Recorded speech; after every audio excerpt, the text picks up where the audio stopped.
आज जहां ऊंट पानी में दौड़ते हैं, वहां कभी डाकुओं की बंदूकें गूंजा करती थी। कई तरह के अद्भुत नजारे और रहस्य छिपे हैं यहां। खेतों के पास रहते ये मगरमच्छ ऐसी कई चुनौतियों से मुकाबला कर रहे हैं यहां के किसान। आप कह सकते हैं कि शहर और जंगल सिक्के के दो पहलू हैं और दोनों ही इंसान के लिए बेहद जरूरी हैं। दोनों ही अलग ढंग से जीवन को ऊर्जा देते हैं, पर इस सिक्के का एक तीसरा पहलू भी है, बीहड़।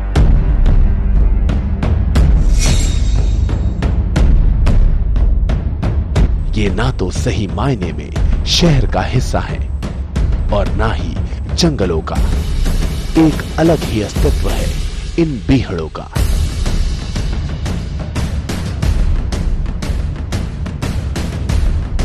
चंबल का विशाल क्षेत्र सदियों से अपने बीहड़ों के लिए जाना जाता है। 60 के दशक तक ये बागियों और डाकुओं का पसंदीदा बसेरा था। भारत के कई नामी डाकू इन्हीं बीहड़ों की वजह से जाने गए। हिंदी सिनेमा की कई फिल्मों ने इनकी छवि को मजबूती दी।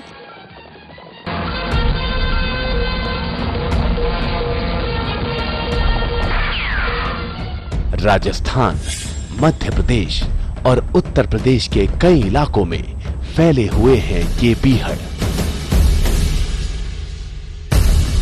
एक विशेषता और है इन बीहड़ों की, चंबल नदी।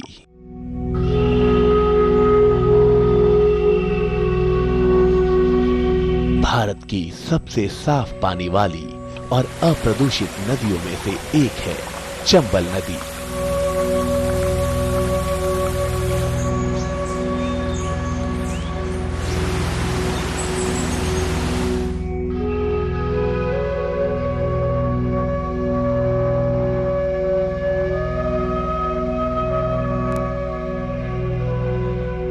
इसकी खासियत है कि ये बीहड़ों के पास से ही होकर बहती है।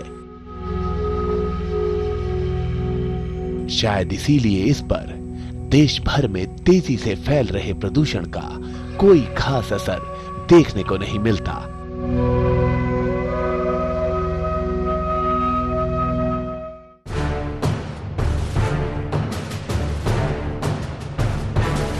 शहर वालों, खासकर बड़े शहरों के लोगों के लिए ये बीहड़ आज भी एक अलग तरह का खौफ पैदा करते हैं।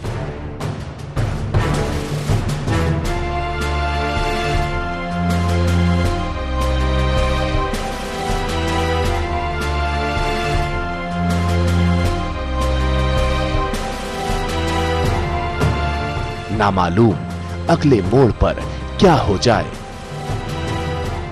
कौन अचानक ही सामने आ जाए। पलक झपकते ही इंसान इन बीहड़ों में ओझल हो सकता है, हमेशा के लिए भी।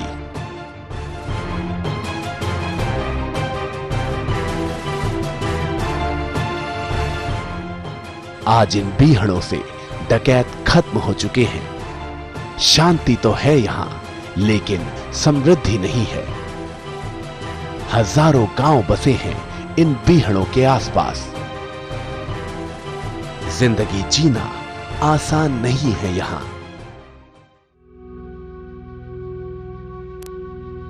अब जरा देखिए ये नजारा।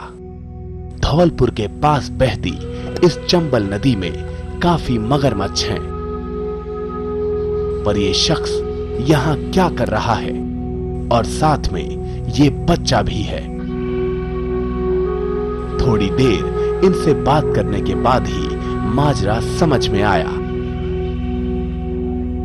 पास ही बसे दरियापुरा गांव के हैं ये दोनों। इस पुल के ऊपर जाती रेलगाड़ी से लोग अक्सर सिक्के चंबल नदी में फेंकते हैं, श्रद्धा की खातिर। और ये दोनों यहां सिक्के बटोर रहे हैं। चौंकिए मत, ठीक ठाक आमदनी है इस काम में। जरा सुनते हैं इन्हीं की जुबानी।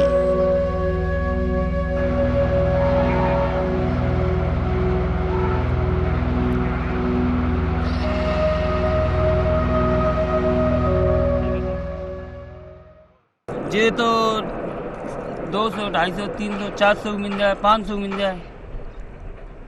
मजदूरी की सावत है, मजदूरी करो तो लगी रही तो मजदूरी क्या था, आपका अपना टाइम है, आपका अपनी नाव है छोटी, तो क्या करेगा जी, कोई चोरी बढ़ाई तो करे ना। तो ये कितने सालों से कर रहे हो आपके काम? जी पुल बने तब थी।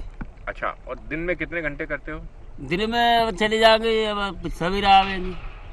तो संतोष कोई खेती बाड़ी भी करते हो या नहीं? खेती बाड़ी, हाँ। खेती किस चीज की करते हैं? खेती है, सरसों है, गरारे है, बाजा है। राजस्थान के धौलपुर से ही बीहड़ों की शुरुआत हो जाती है।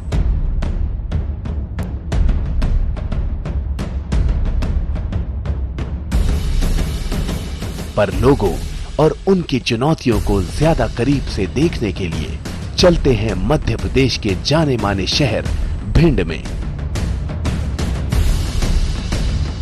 बीहड़ों के ठीक बीच में बसा है भिंड।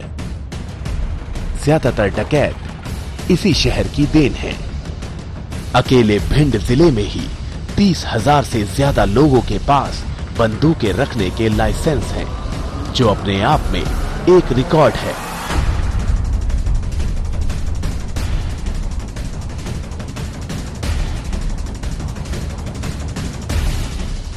हुआ यूं कि 50 से 60 के दशक में पूरे भिंड के निवासी डकैतों के प्रकोप को झेल रहे थे।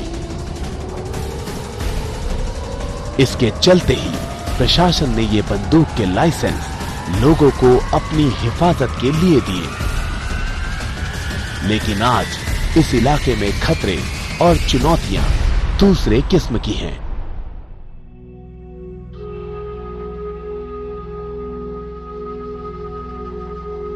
भिंड के पास ही सटे अटेर गांव में सरसों की खेती करते हैं पिंटू यादव। पास ही बहती चंबल नदी में मगरमच्छ काफी हैं, इसलिए इनसे दूरी बनाकर रखना बेहद जरूरी है।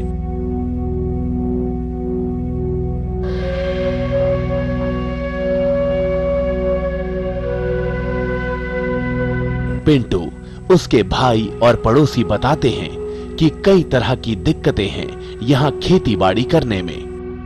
खेती में क्या है, पहाड़ ले लिए पोए की सबसे ज्यादा गाय, इनकी पशुओं की दिक्कत है। वो कैसे?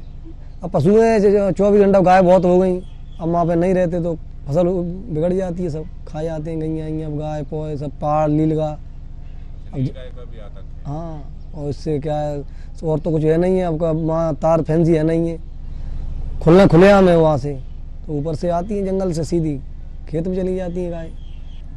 दुखी है उनकी तो, अब किसान तो दुखी है, सब चीजें दुखी है।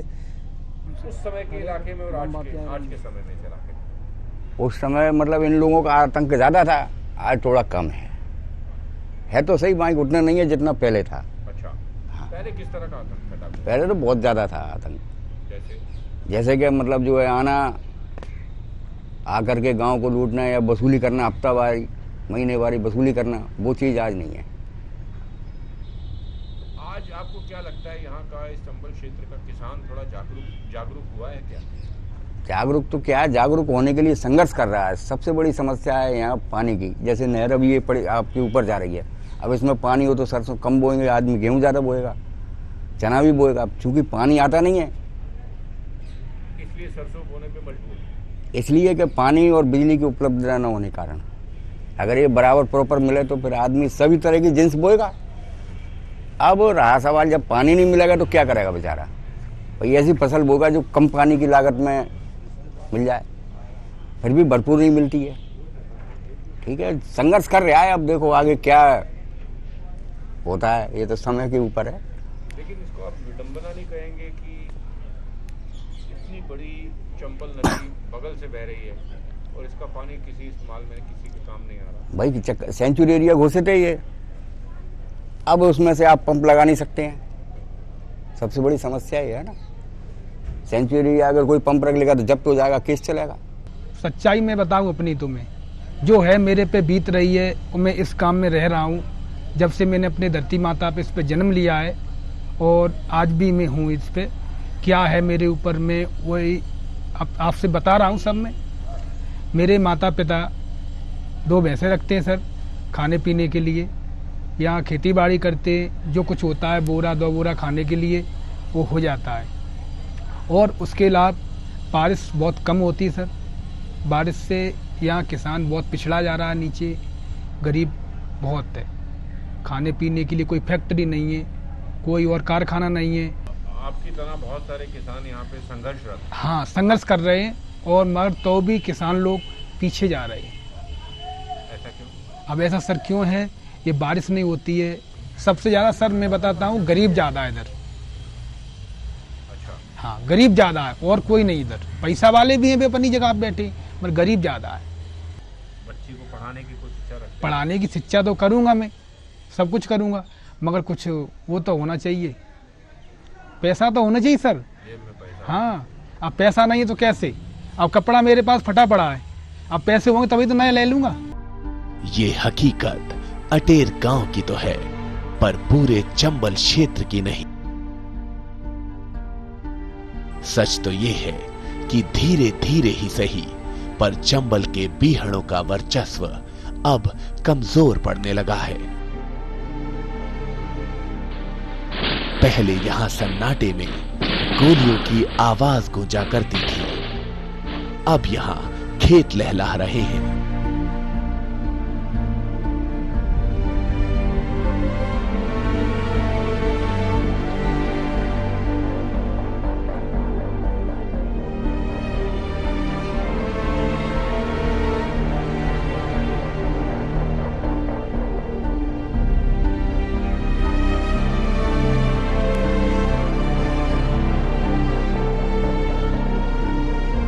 अकेले चंबल संभाग में ही बीहड़ों की 50,000 बीघा भूमि को समतल कर लिया गया, और अब यहां हर तरह की फसल उगाई जाती है,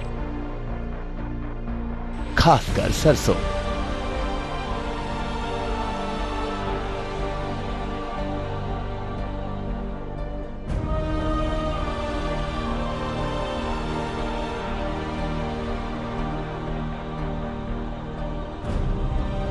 चंबल क्षेत्र के ज्यादातर किसान अब अपने खेतों में सरसों पर ही ज्यादा भरोसा करते हैं।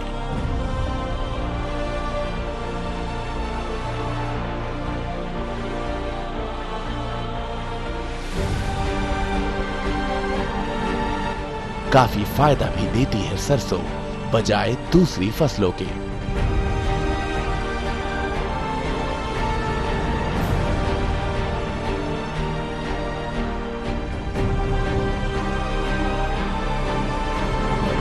ऊंट को अक्सर रेगिस्तान का जहाज कहा जाता है, लेकिन यहाँ मामला उल्टा ही है। कभी देखा है ऊंटों को इस तरह नदी पार करते हुए?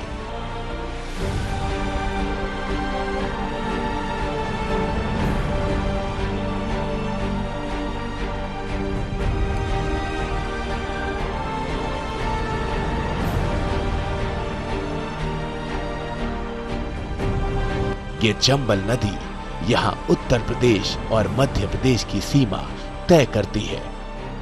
इस खास इलाके में सड़कों और पुलों की सुविधा न होने की वजह से नाव ही साधन है एक राज्य से दूसरे राज्य जाने का।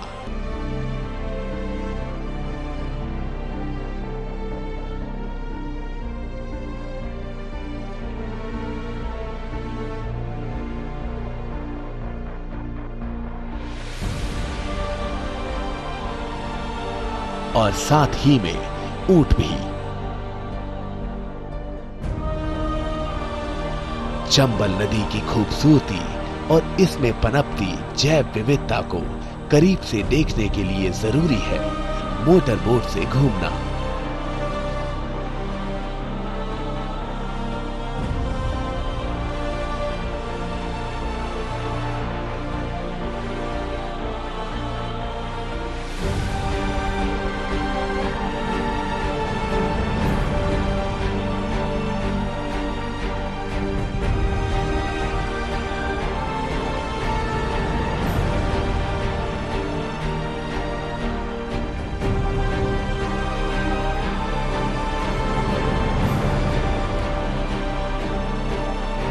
क्या कुछ नहीं है यहाँ पर। मगरमच्छ तो यहाँ बहुतायत में है ही।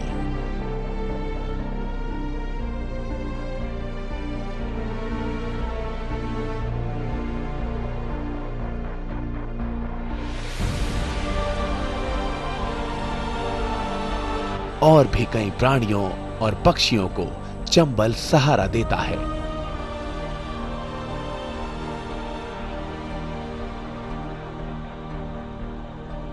करीब 3 दशक पहले ये दुर्लभ घड़ियाल विलुप्त होने की कगार पर थे। आज ये चंबल अभयारण्य में फल फूल रहे हैं।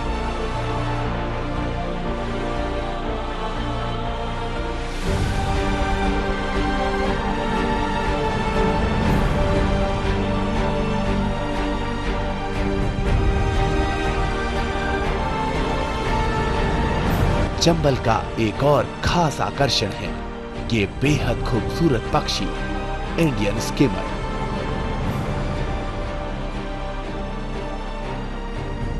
पूरे भारत में इसकी सबसे ज्यादा संख्या चंबल नदी में ही है।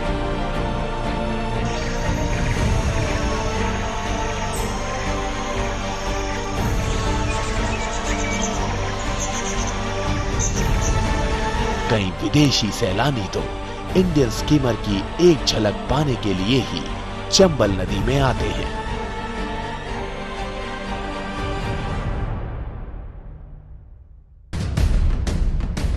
ये तो बात रही चंबल क्षेत्र की।